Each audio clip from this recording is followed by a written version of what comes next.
अतीक अहमद की काले साम्राज्य की जानकारी मिलने के बाद नए नए खुलासे सामने आ रहे हैं। 2019 के चुनावी हलफनामे में अतीक अहमद ने अपनी प्रॉपर्टी का जिक्र 25 करोड़ रुपए किया था, लेकिन अब तक प्रशासन 1000 करोड़ रुपए से ज्यादा की अतीक की संपत्ति को कब्जे में ले चुका है या फिर बुलडोजर चलाया जा चुका है। प्रशासन और पुलिस के आंकड़ों के मुताबिक 400 करोड़ रुपए की संपत्ति अतीक की ऐसी है जिसको प्रशासन अपने कब्जे में ले चुका है, जबकि 700 करोड़ रुपए से ज्यादा की ऐसी संपत्ति है जिस पर प्रशासन अपना बुलडोजर चला चुका है। ऐसे में जानकारी ये भी मिल रही है कि पिछले 3 दशक में अतीक अहमद ने 1200 करोड़ रुपए से ज्यादा की संपत्ति गलत तरीके से अर्जित की थी और ये उसके काले साम्राज्य का एक बड़ा हिस्सा था।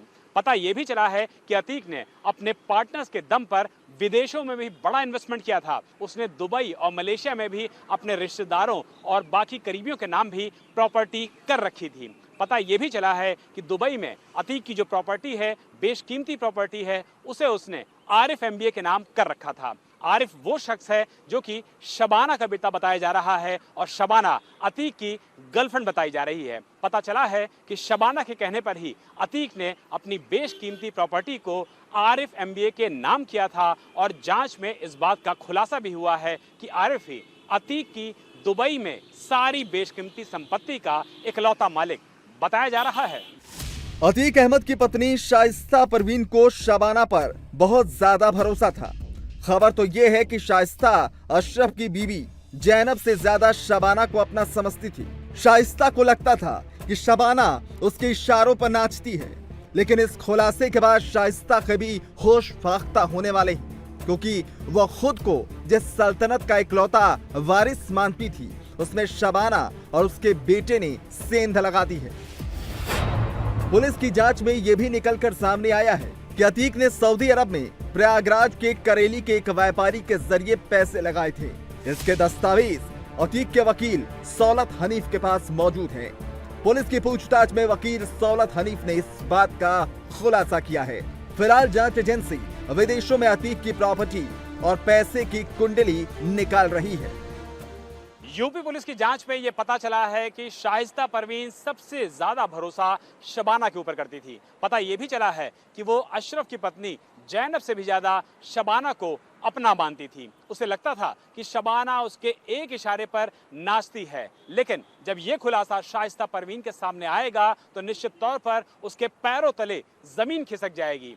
वो जिस सल्तनत को अपना समझती थी, इकलौता वारिस समझती थी, उस सल्तनत में किसी और ने नहीं बल्कि शबाना ने और उसके बेटे ने ही सेंध लगा दी है। पता यह भी चला है कि अतीक ने साबरमती जेल में बैठ करके वसीयत की थी और उसमें उस प्रॉपर्टी का मालिक शबाना के बेटे आरिफ एमबीए को बना रखा है। इस मामले में जब पुलिस ने इन्वेस्टिगेशन किया तो यही बात सामने भी आई। पता यह भी चला है कि सऊदी अरब की कुछ प्रॉपर्टीज को सौलत हनीफ, जो कि अतीक का वकील है, उसके जरिए बाकायदा खरीदा गया था और उसके पेपर्स भी सौलत हनीफ के पास से पुलिस ने रिकवर कर लिए हैं। अब पुलिस इस पूरे मामले में अतीक की क्राइम कुंडली के साथ साथ अतीक के विदेशों में इन्वेस्टमेंट और सभी पेपर्स को उनकी क्राइम की कुंडली के साथ खंगालने में जुट गई है। अतीक अशरफ केस में एक और बड़ा खुलासा अशरफ के साले सद्दाम को लेकर हुआ है। खबर है कि जीजा अशरफ के मर्डर के बाद उसका साला सद्दाम दुबई की फ्लाइट पकड़कर देश से फरार हो गया। अशरफ के साले सद्दाम पर 1 लाख रुपए का इनाम घोषित था। जानकारी के मुताबिक उमेश पाल हत्याकांड में जब अतीक और अशरफ पर शिकंजा कसा, तभी अशरफ का साला सद्दाम देश छोड़कर दुबई भाग गया। सद्दाम की कुछ तस्वीरें अब सोशल मीडिया पर वायरल हो रही हैं। बरेली जेल में शूटर्स से मुलाकात के बाद सद्दाम पर एफआईआर दर्ज की गई थी। सद्दाम अतीक की अवैध कमाई को दुबई में जाकर इन्वेस्ट करता था। खबर तो यह भी है कि सद्दाम ही बरेली जेल में अधिकारियों की मिली भगत से अपने जीजा अशरफ को वीवीआईपी सुविधाएं मुहैया करवाता था। सद्दाम ने ही बरेली जेल में अशरफ की शूटर्स से मुलाकात करवाई थी। बरेली जेल में 11 फरवरी को हुई मुलाकात के बाद सद्दाम पर एफआईआर दर्ज की गई थी और इसके बाद ही अशरफ के साले सद्दाम पर 1 लाख रुपए का इनाम घोषित किया गया था। उमेश पाल हत्याकांड की जांच कर रही यूपी पुलिस को जांच में एक और बड़ा खुलासा हुआ है अशरफ के रिश्ते में साले लगने वाले सद्दाम के बारे में।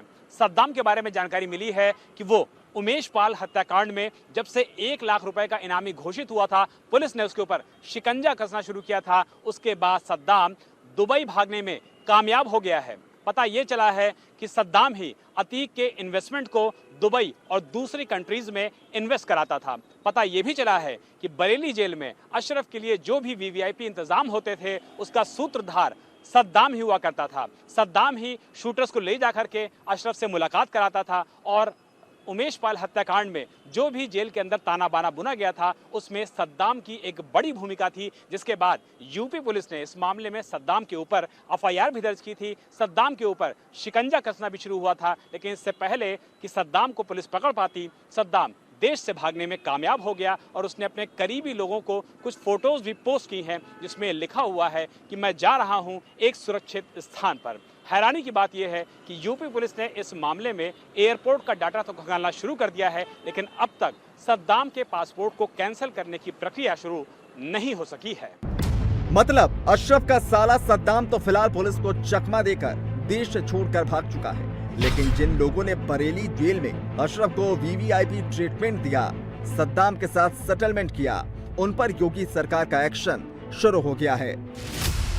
बरेली जेल के 2 स्टाफ समेत कुल 9 लोगों के खिलाफ चार्जशीट दायर की गई है। इनमें बरेली जेल के स्टाफ शिव हरि अवस्थी और मनोज गौड़ का नाम शामिल है। इसके अलावा दयारा उर्फ नन्हे, लाला गद्दी, राशिद अली, फुरकान नबी खान, मोहम्मद सरफुद्दीन, फरहाद उर्फ गुड्डू और आरिफ का नाम चार्जशीट में है। जांच में यह भी सामने आया है कि अतीक अहमद का बेटा असद भी जेल में अशरफ से मिलता था। एक आईजी पर करीब 7 से ज्यादा लोग अशरफ से मिलने जाते थे। जेल मैनुअल के मुताबिक कैदी से मुलाकात करने के लिए विजिटर को आईडी जमा करनी होती है। मैनुअल के हिसाब से मुलाकात का समय भी फिक्स होता है, लेकिन अशरफ से मिलने वालों का ना आईडी जमा करवाया जाता था और ना ही मुलाकात के लिए कोई टाइम बैंड फिक्स होता था। जेल के अंदर अशरफ से अतीक के गुर्गे घंटों तक मुलाकात करते थे। बरेली पुलिस ने कोर्ट में जो चार्जशीट दाखिल की है, उसमें सीआरपीसी की धारा 173/6 का इस्तेमाल किया गया है, जिसमें आरोपियों को जमानत मिलने में न सिर्फ दिक्कत सामने आएगी, बल्कि उन्हें कोर्ट में यह भी बताना पड़ेगा कि उन्हें इस पूरे मामले में दोषी क्यों न माना जाए। आपको बता दें कि 8 मार्च को बरेली पुलिस ने जब इस मामले में इन्वेस्टिगेशन शुरू किया, तो उनको पता लगा कि जेल के कर्मचारी किस तरीके से कैदियों के साथ साठगांठ रखते हैं और पैसे लेकर के उनको वीवीआईपी सुविधा उपलब्ध कराते हैं। पता ये भी चला कि अशरफ से मिलने जो शूटर्स जेल के अंदर आए थे, उनकी ना तो एंट्री की थी और बाकायदा उन्होंने 2.25 घंटे बैठ करके अशरफ से पूरी बातचीत की थी और उसी दिन उमेश पाल हत्याकांड का पूरा ताना बाना बरेली जेल में बुना गया था, जिसके बाद इस पूरे मामले में इन्वेस्टिगेशन शुरू हुआ और जांच करते हुए जेल कर्मचारियों को दोषी पाया गया। इसी मामले में बरेली पुलिस ने चार्जशीट फाइल की है। बहुत जल्द इस मामले में कोर्ट अपना फैसला सुनाएगा और बताएगा कि किस तरीके से जेल कर्मचारियों ने सिर्फ पैसों के बल पर न सिर्फ कैदियों के साथ साठगांठ की, बल्कि उमेश पाल की हत्या से ठीक पहले शूटर्स की माफिया अतीक के भाई अशरफ से घंटों मुलाकात भी कराई।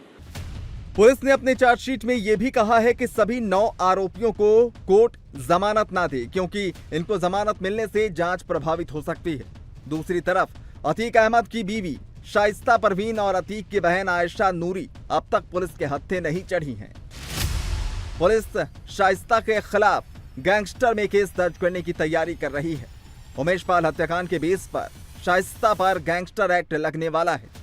शाइस्ता परवीन के खिलाफ पहले से ही आधा दर्जन मुकदमे दर्ज हैं। शाइस्ता पर उमेश पाल हत्याकांड की साजिश में शामिल होने का आरोप है। फिलहाल शाइस्ता पर 50,000 का इनाम है और वो पुलिस को चकमा देकर भागती फिर रही है। अतीक अशरफ मर्डर केस में चौथा बड़ा अपडेट ये है कि पुलिस ने अतीक और अशरफ के हत्यारों के खिलाफ चार्जशीट रेडी कर ली है। फॉरेंसिक एविडेंस और वीडियो फुटेज के साथ आई विटनेस के बेस पर पुलिस जल्द कोर्ट में चार्जशीट फाइल करने वाली है।